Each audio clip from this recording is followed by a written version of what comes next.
గృహజ్యోతి పథకం అమలు నిబంధనలపై సోషల్ మీడియాలో అనేక వార్తలు చక్కర్లు కొడుతున్నాయి.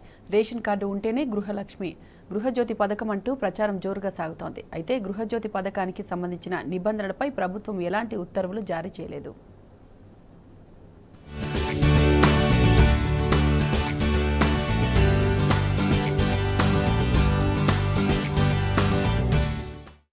గృహజ్యోతి అమలు కోసం ప్రభుత్వం చర్యలు చేపట్టిందని సోషల్ మీడియాలో ఒక సందేశం వైరల్ గా మారింది. 200 యూనిట్ల వరకు విద్యుత్తును ఉచితంగా అందించేందుకు మంగళవారం నుంచి క్షేత్రస్థాయిలో లబ్ధిదారులను గుర్తించే పనిని విద్యుత్ శాఖ చేపట్టనుందని ప్రచారం జోరందుకుంది.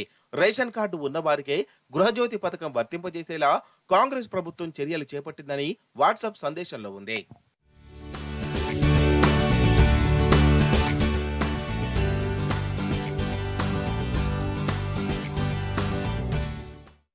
మరోవైపు గృహజ్యోతి అమలుకు ప్రభుత్వం ఖచ్చితమైన మార్గదర్శకాలు ఇంకా విడుదల చేయలేదు. దీంతో ప్రజల్లో అనేక అపోహలు ఏర్పడుతున్నాయి. రేషన్ కార్డు ఉన్నవారికే గృహజ్యోతి అని అధికార వర్గాలు చెబుతున్నాయి. హైదరాబాద్ లో ఉంటున్న చాలా మందికి తమ సొంత ఊర్లలో రేషన్ కార్డులున్నాయి. వారికి ఉచిత కరెంటు ఎక్కడ ఇస్తారన్న దానిపై స్పష్టత లేదు. ప్రజాపాలన కార్యక్రమం సందర్భంగా కొన్ని లక్షల మంది కొత్త రేషన్ కార్డుల కోసం దరఖాస్తు చేసుకున్నారు. వాటి గురించి ప్రభుత్వం నుంచి ఎలాంటి ప్రకటన రాలేదు. కొత్త కార్డులు ఇస్తారా, ఇవ్వరా, ఇస్తే ఎప్పటిలోగా ఇస్తారు, కార్డుల జారీకి మళ్లీ ఏదైనా కార్యక్రమం చేపడతారా, ఇప్పటికే సమర్పించిన దరఖాస్తులు సరిపోతాయా అన్న దానిపై ప్రభుత్వ పెద్దల నుంచి ఎలాంటి స్పష్టత రావడం లేదు.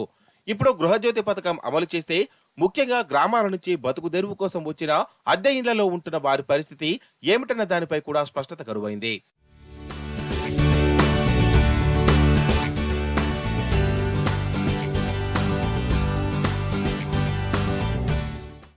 మరోవైపు హైదరాబాద్ లో ఆంధ్రప్రదేశ్ తో పాటు అనేక ప్రాంతాల నుంచి వచ్చి పని చేసుకుంటున్న వారున్నారు. వారందరికీ ఈ పథకాన్ని వర్తింపజేస్తారా లేదా తెలంగాణ వారికి ఇస్తారా అనే దానిపై కూడా అధికారులు స్పష్టత ఇవ్వడం లేదు. త్వరలో జరిగే అసెంబ్లీ సమావేశాల్లో సీఎం రేవంత్ రెడ్డి గృహజ్యోతి పథకంపై ప్రకటన చేస్తారని, అందులో అన్ని వివరాలు ఉంటాయని విద్యుత్ శాఖ అధికారులు చెబుతున్నారు. ప్రస్తుతం దీనికి సంబంధించిన ఒక సందేశం వాట్సాప్ గ్రూపుల్లో వైరల్ గా మారింది.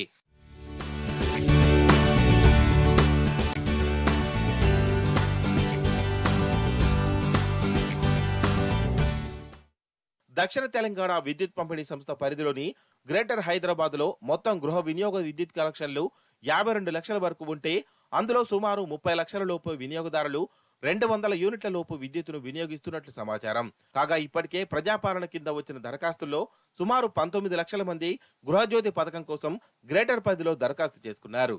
మిగతా వారంతా అద్దెకు ఉంటున్న వారు, సొంతీలు లేని వారు ఉన్నారు. గ్రేటర్ పరిధిలో విద్యుత్ శాఖ లెక్కల ప్రకారం 30 లక్షల కుటుంబాలకు 200 యూనిట్ల ఉచిత విద్యుత్ పథకాన్ని అమలు చేయాలంటే ప్రతి నెల సుమారు 700 కోట్ల రూపాయల వరకు వ్యయం కానుంది.